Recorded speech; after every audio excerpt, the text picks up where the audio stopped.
اسلام کا زوال شروع ہو گیا خلافت راشدہ کے خاتمے کے ساتھ۔ حضور کی حدیث بدأ الاسلام غریبا وسیعود کما بدأ فطوبی للغرباء۔ اسلام کمزور تھا، اجنبی تھا، غریب تھا، کوئی اس کا جاننے والا نہیں، پہچاننے والا نہیں، پرسان حال نہیں تھا، لیکن اب اللہ نے اسلام کو غلبہ دیا ہے۔ اب سبھی ٹھاڑے کے سب دوست ہیں، طاقتور کے تو سبھی جو ہے ساتھی ہیں، لہذا اب سب ساتھ دے رہے ہیں۔ لیکن تم دیکھنا اسلام بہت جلد پھر غریب ہو جائے گا۔ بدأ الاسلام غریبا وسیعود کما بدأ، فعل مضارع پر جب سین آتا ہے وہ ہے مستقبل قریب، عن قریب اسلام پھر غریب ہو جائے گا۔ اس کے بعد سے اب تک کی تاریخ اگر میں بیان کروں تو پھر صبح ہو جائے گی۔ حضور نے فرمایا اوتیت جوامع الکلم، مجھے اللہ تعالیٰ نے نہایت جامع کلمات عطا کیے ہیں۔ ایک حدیث کے حوالے سے اب تک کی تاریخ 14 برس سے چند سال کم کی تاریخ ایک حدیث میں۔ مسند احمد ابن حنبل کی روایت، نعمان ابن بشیر رضی اللہ تعالیٰ عنہ راوی۔ غالباً یہ کتابچہ یہاں تقسیم ہوا ہوگا، اس میں یہ حدیث کے ٹیکسٹ موجود ہیں۔ میں اگر لفظاً معاملہ لے کر چلوں گا تو معاملہ مشکل ہو جائے گا، ترجمہ بھی متن بھی۔ یہ 4 ورقہ ہے، جنہیں نہیں ملا وہ جاتے ہوئے لیتے جائیں ضرور۔ حدیث کا لب لباب کیا ہے؟ حضور نے اپنے دور سے لے کر قیامت تک 5 ادوار گنوائے ہیں تاریخ کے۔ پہلا دور دور نبوت، دور سعادت۔ دوسرا دور خلافت علی منہاج النبوہ، نبوت کے نقش قدم پر، نبوت کے طریق پر خلافت۔ کیا مطلب؟ خلافت راشدہ میں وہ نظام جو کا تو قائم رہا جو محمد عربی صلی اللہ علیہ وسلم نے قائم فرمایا تھا۔ تیسرے دور کو کہا آپ نے ظالم ملوکیت، بادشاہت۔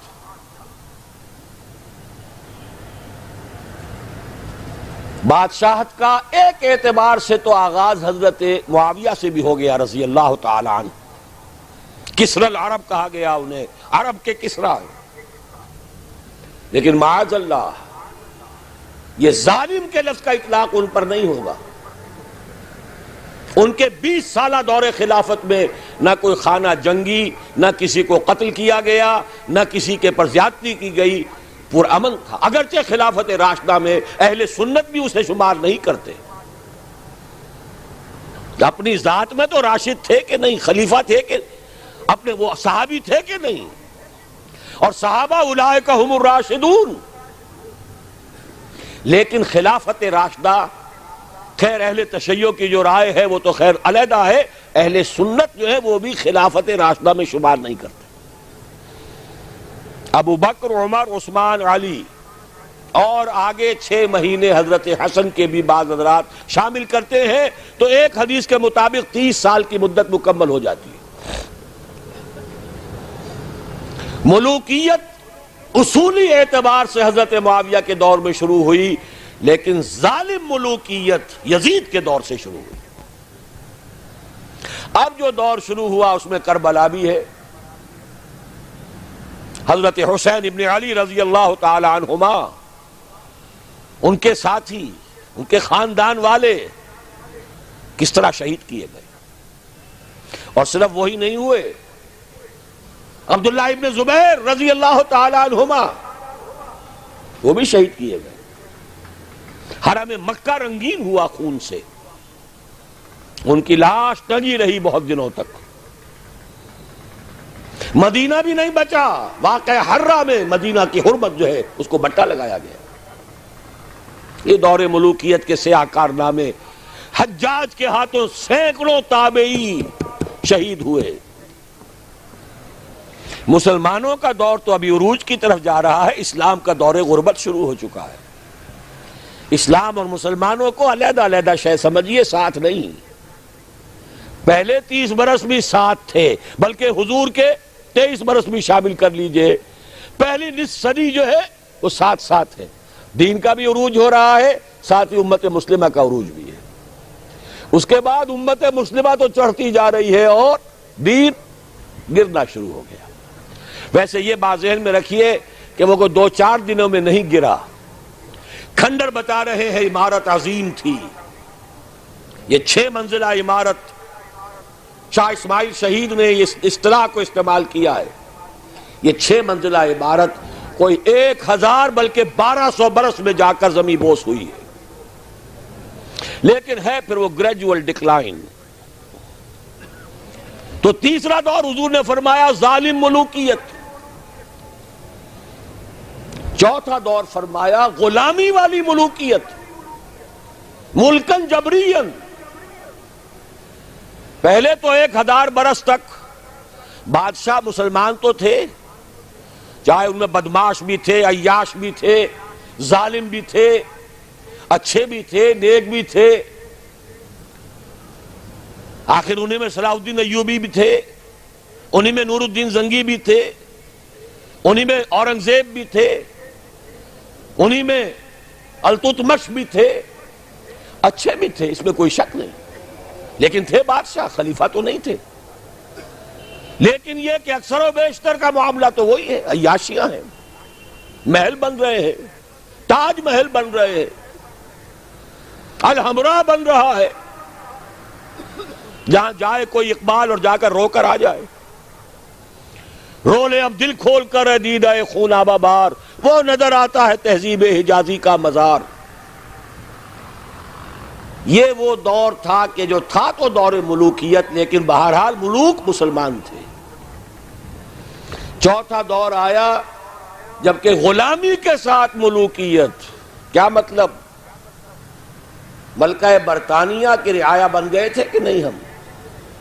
ملکہ معظمہ وکٹوریا، غلام احمد قادیانی نے جو ان کی مدح لکھی ہے، جو خطابات دیے ہیں، ان کی جو اس زمانے کی تصانیف ہے انہیں پڑھیے تو صحیح۔ کہیں ہم برطانیہ کے غلام، کہیں ہم فرانسیسیوں کے غلام، کہیں ہم ولندیزیوں کے غلام، کہیں ہم اطالویوں کے غلام۔ اس صدی کے آخر میں وہ نقشہ آ گیا، شروع میں 20ویں صدی کے شروع میں، جس کا نقشہ حضور نے ایک حدیث میں کھینچا تھا۔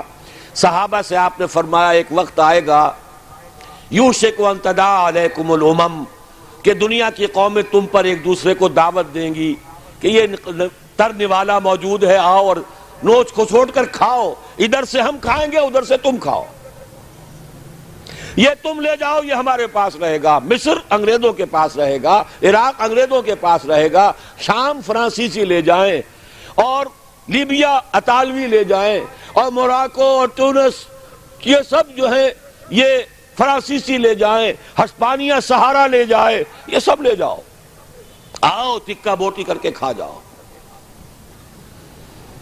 سلطنت عثمانیہ ختم، 1924 میں خلافت بھی ختم، نام کی خلافت، حقیقی خلافت نہیں تھی، پھر بھی جیسا کہ میں نے آپ کو بتایا بڑی طاقت تھی اس میں۔ خلیفہ اگر جہاد کا اعلان کر دیتا اس گئے گزرے دور میں بھی، تو جیسے کہ اس انگریز کمانڈنٹ نے کہا تھا کہ لاکھوں مسلمان نکل آئیں گے سروں سے کفن باندھ کر، اس میں کوئی شک نہیں۔ یہ تھا چوتھا دور، اور تھا نہیں ابھی ہے۔ یہاں سے اب ذرا بات شروع ہو رہی ہے، اچھی طرح سمجھ لیجئے۔ کہنے میں تو یہ آتا ہے اور تاریخ بھی یہ بتاتی ہے، حقائق بھی کچھ اس طرح کے ہیں کہ اس صدی کے آغاز میں تو اسلام اور مسلمان دونوں انتہائی زوال کو چلے گئے، اس کے بعد سے عروج شروع ہوا ہے کچھ۔ تقریباً 25 برس میں تمام عالم اسلام آزاد ہو گیا۔ سن 47 میں پاکستان بن گیا، مشرقی اور مغربی پاکستان 2 خطوں پر مشتمل۔ انڈونیشیا آزاد ہو رہا ہے، ملیشیا بن گیا ہے، ایک ایک کر کے عرب ممالک آزاد ہو رہے ہیں۔ تمام مسلمان ممالک تقریباً اکثریت والے آزاد ہو گئے۔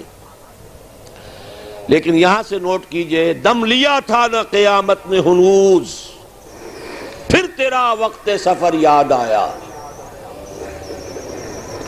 یہ جو کولونیلزم تھا جس کی بساط لپیٹی گئی ہے اس صدی کے وسط میں، یہ کرسچین کولونیلزم تھا۔ انگریز کون تھے؟ عیسائی۔ فرانسیسی کون تھے؟ ولندیزی کون تھے؟ ہسپانوی کون تھے؟ اطالوی کون تھے؟ یہ عیسائیوں کی کولونیل حکومتیں، نو آبادیاتی حکومتیں، وہ بساط ذرا طے ہوئی تھی کہ اسی وقت ورلڈ بینک قائم ہوا، کچھ عرصے بعد IMF قائم ہوا، اور اس سازش کا سارا سلسلہ شروع ہو گیا جو خلیج کی جنگ کے بعد عوام کے سامنے بھی علم نشرہ کر دی گئی۔ وہ سازش کیا ہے اسے سمجھ لیجئے۔ چوتھا دور ابھی جاری ہے، اس کو مختصر طور پر تو یوں کہوں گا کہ ایک سیلاب آ رہا ہے نیو ورلڈ آرڈر کے نام سے۔ نیو ورلڈ آرڈر، اور نیو ورلڈ آرڈر اصل میں کیا ہے؟ براہ راست حکومتیں نہیں ہوں گی دوسروں کی، انہی میں سے لوگوں کو بٹھاؤ، لیکن مالیاتی شکنجے میں جکڑ لو، کام یہ کریں، محنت یہ کریں، صبح سے شام تک مشقت یہ کریں، اپنے سودی نظام سے، اپنے ورلڈ بینک سے، اپنے IMF سے ان کی محنت اور ان کی کمائی کی ملائی کھینچتے چلے جاؤ، چھاچ ان کو بھی دیتے رہو۔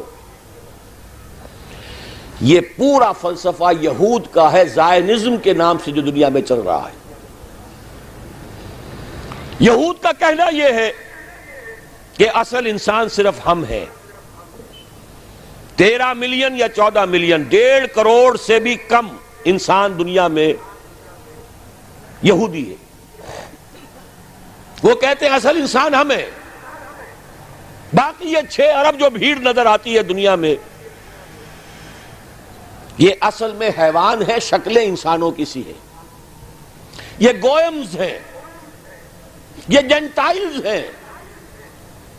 ان گوئمز اور جنٹائلز کا خون چوسنا ہمارا حق ہے، جیسے گائے کا دودھ پینا ہمارا حق ہے، بیل کو ہل میں جوتنا ہمارا حق ہے، گھوڑے کو ٹانگے میں جوڑنا ہمارا حق ہے۔ البتہ گائے کو بھی کچھ چارہ تو ڈالنا پڑے گا نا، بھوکی مرے گی تو دودھ کہاں سے لوگے؟ گھوڑے کو بھی شام کو کچھ دانہ ڈالو گے تو اگلے روز اسے ٹانگے میں جوت سکو گے۔ اس درجے میں اس بقیہ نوع انسانی کو سبسسٹنس لیول کے اوپر تو باقی رکھو، باقی ان کی محنت، ان کی کوشش، ان کی جد و جہد، گھوڑے پر اگر آپ نے جو بھی ٹانگے باندھ ہے، اس نے اگر 100 روپے شام تک کمائے ہیں تو 20-25 تو بہرحال گھوڑے پر بھی ڈالے گا، باقی اس کی کمائی ہے۔ سبسسٹنس لیول ان کو دو تاکہ یہ کل بھی کام کرنے کے قابل ہو، لیکن سارا سودی نظام کے ذریعے سے ان کا خون ہم کشید کرتے چلے جائیں۔ یہ نیا مالیاتی عالمی استعمار ہے، وہ استعمار اور تھا، وہ کولونیل رول۔ انگریز آ گیا، اب انگریز جب ہندوستانیوں کو نظر آتے تھے تو ہندوستانیوں کا خون جوش میں آتا تھا کہ نہیں؟ بغاوت کرتے تھے، مارتے تھے، پھر وہ ہندوستانیوں کو مارتے تھے۔ تو مار رہے ہیں اور مر رہے ہیں، یقتلون و یقتلون، حاصل کیا ہے؟ ہمیں آم کھانے سے غرض ہے، پیڑ گننے سے کیا فائدہ؟ اگر ہم ان کی کمائی، ان کی محنت اسے کشید کرتے چلے جائیں، اس کو کھینچ کر لے جائیں، تو خام خواہ ان کے اوپر براہ راست حکومت کرنے سے حاصل کیا ہے؟ یہ ہے چوتھا دور جس کی نئی شکل صرف بدل گئی ہے۔ پورے عالم اسلام میں حکومت میں وہی لوگ بیٹھے ہیں، عدل بدل وہ کرواتے رہتے ہیں۔ ایک زیادہ بدنام ہو گیا یا ہو گئی، چلو اس کو ہٹاؤ، دوسرا لے آؤ۔ کچھ دنوں کے بعد اسے زیادہ بدنام ہو جائے گی یا ہو جائے گا، تیسرے کو لے آئیں گے۔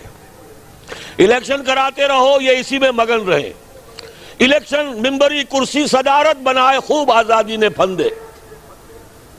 اٹھا کر پھینک دو باہر گلی میں، نئی تہذیب کے انڈے ہیں گندے، یہ اقبال کہہ کے گیا ہے۔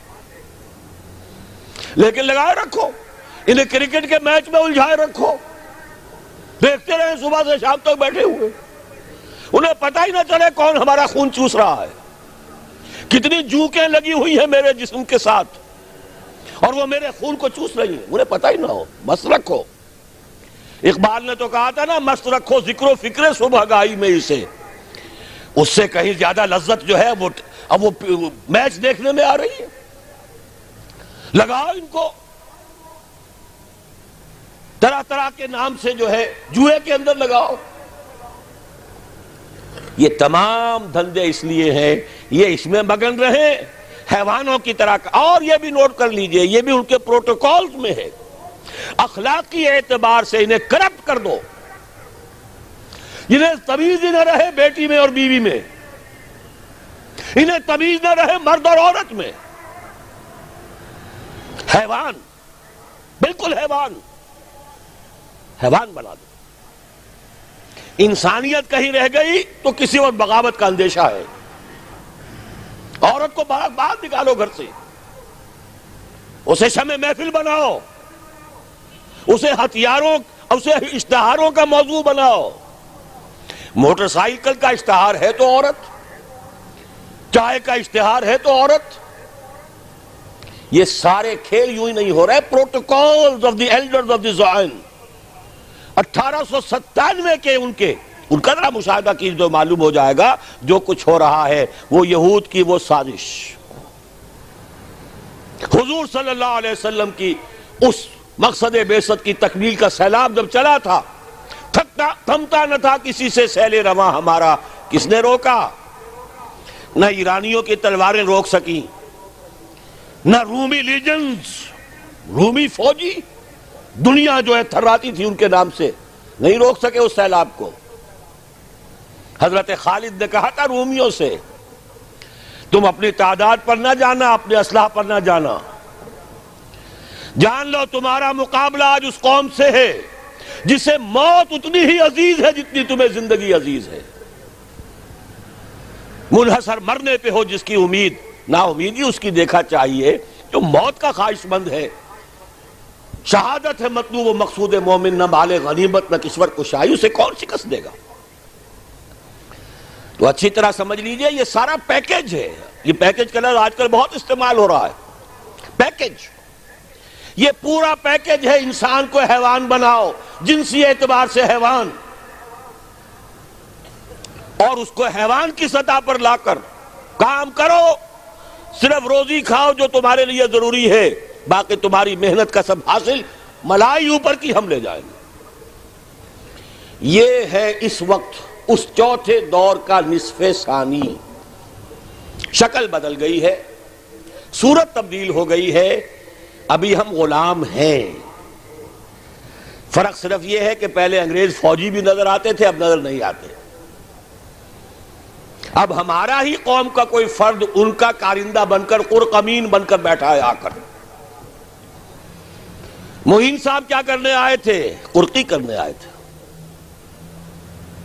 اب شاہد برکی صاحب کیا کرنے آئے؟ قرقی کرنے آئے ہیں۔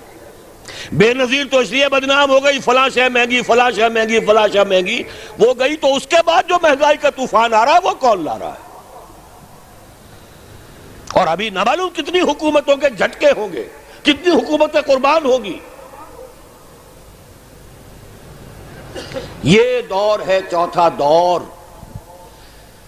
حالات دن بدن اور خراب ہو رہے ہیں، اس کو نوٹ کر لیجئے۔ اس وقت جو اب استعمار آ رہا ہے وہ یہودی استعمار ہے، خود عیسائی ان کے اعلی کار ہیں۔ پوری دنیا میں ایک سول سپریم پاور امریکہ، اور امریکہ کی جان حقیقت میں یہودیوں کے ہاتھ میں، فرنگ کی رگے جہاں پنجہ یہود میں ہے۔ بظاہر آپ یہ کہہ سکتے ہیں U N O, new world order کی امین، کسٹوڈین کون؟ U N O. U N O کون؟ امریکہ کی لونڈی۔ اور امریکہ کی جان کس کے ہاتھ میں؟ یہودیوں کے ہاتھ میں۔ یہ عالمی استعمار، اس کا طوفان چلا رہا ہے. آخری ٹکراؤ ہونا ہے امت محمد اور یہود کے مابین. شیطانی قوت کا سب سے بڑا نمائندہ یہودی، وہ جو اقبال نے اشعار کہے تھے، دنیا کو ہے پھر مار کا روح و بدن پیش، تہذیب نے پھر اپنے درندوں کو ابھارا، اللہ کو پامر دیے مومن پہ بھروسہ، ابلیس کو یورپ کی مشینوں کا سہارا. لیوسیفر، اس کا اعلی کار آرڈر آف الومیناٹی، اس کے اعلی کار میسنز، فری میسنز، فلاں اور فلاں اور فلاں، زائنزم کے نام سے تحریک. 2000 برس کے بعد یہودیوں کی حکومت قائم ہو گئی 1948 میں. میں نے 2000 برس کہے تھے پہلے بھی. سن 70 عیسوی میں یہ بے دخل کیے گئے تھے فلسطین سے اور یروشلم سے. ان کا ہیکل سلیمانی، اور وہ بھی نمبر 2 تھا، سیکنڈ ٹیمپل. پہلا ٹیمپل پہلے نبوکدنضر کے ہاتھوں یا بخت نصر کے ہاتھوں برباد ہوا تھا، وہ تو حضرت مسیح سے بھی 600 برس قبل. پھر انہوں نے بعد میں بنایا اپنا ٹیمپل، سیکنڈ ٹیمپل کہلاتا ہے.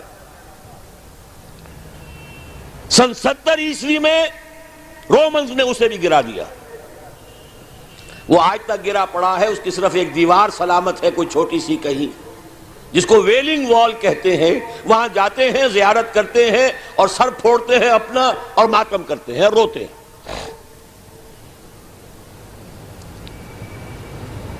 سن 70 میں انہیں جو دیش نکالا ملا تھا فلسطین سے، تو یوں سمجھیے کہ تقریباً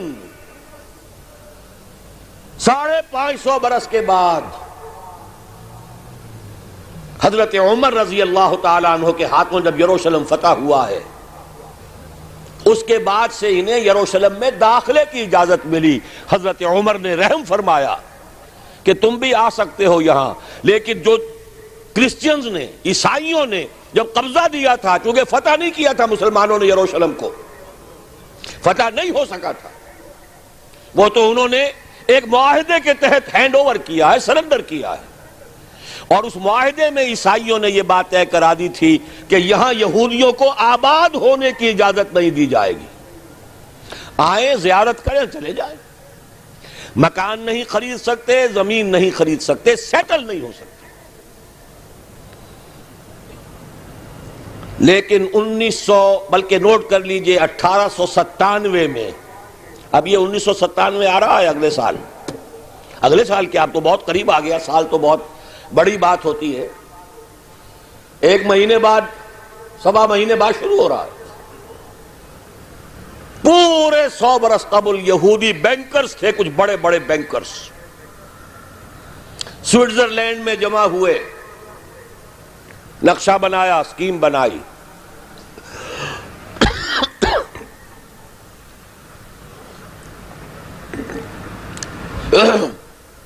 سازش کی صلاحیت اللہ نے بے پناہ دی ہے. دولت بے شمار جمع کر چکے تھے سودی نظام سے. 20 برس کے اندر اندر برطانیہ کے ذریعے سے اعلان کرا لیا بالفور ڈیکلریشن. سن 70 اور 1917 کتنا فرق ہوا اس میں؟ 1800 برس سے زائد عرصہ. ان کا داخلہ ممنوع تھا پہلے 500 برس، بعد میں داخل ہو سکتے تھے، آباد نہیں ہو سکتے تھے.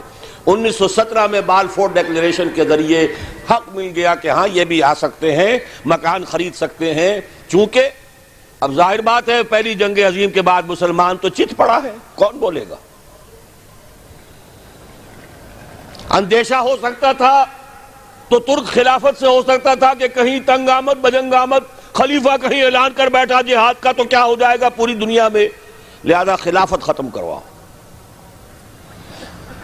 چاک کر دی ترک ناداں نے خلافت کی قبا، سادگی اپنوں کی دیکھ اوروں کی عیاری بھی دیکھ. میں صبح بتا چکا ہوں آپ کو، فری میسن تھا مصطفیٰ کمال پاشا.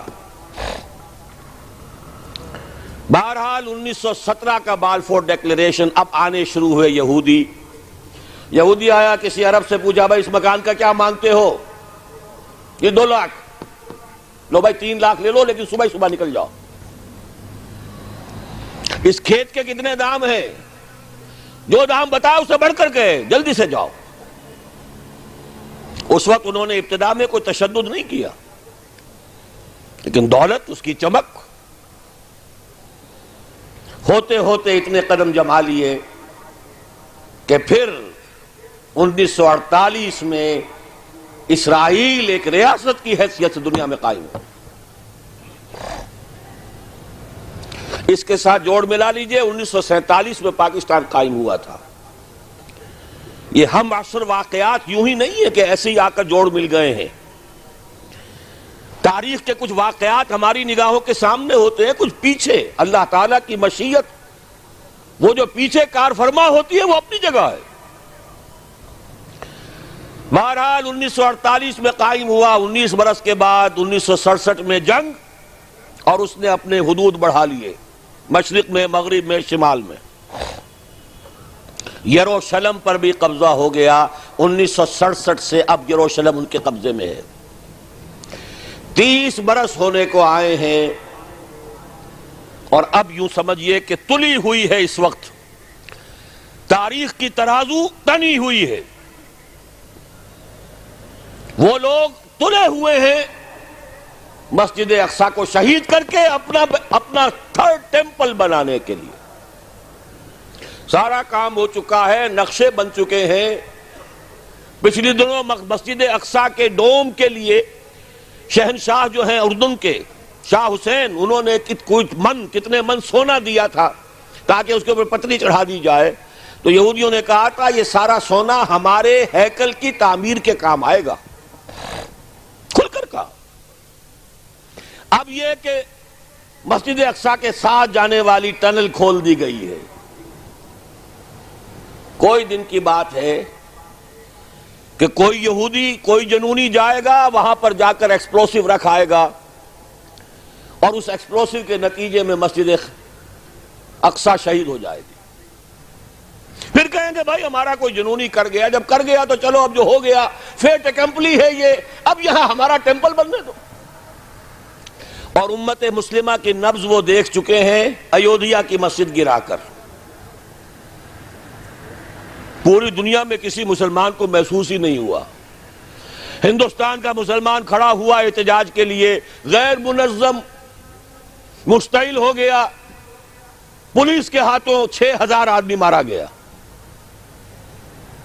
پاکستانی اٹھے، مندر گرا دیے، اور پھر وہ زکوٰۃ کے پیسوں سے بنا کر دیے. باقی پورے عالم عرب میں کسی کو محسوس بھی نہیں ہوا کہ کوئی واقعہ ہوا ہے.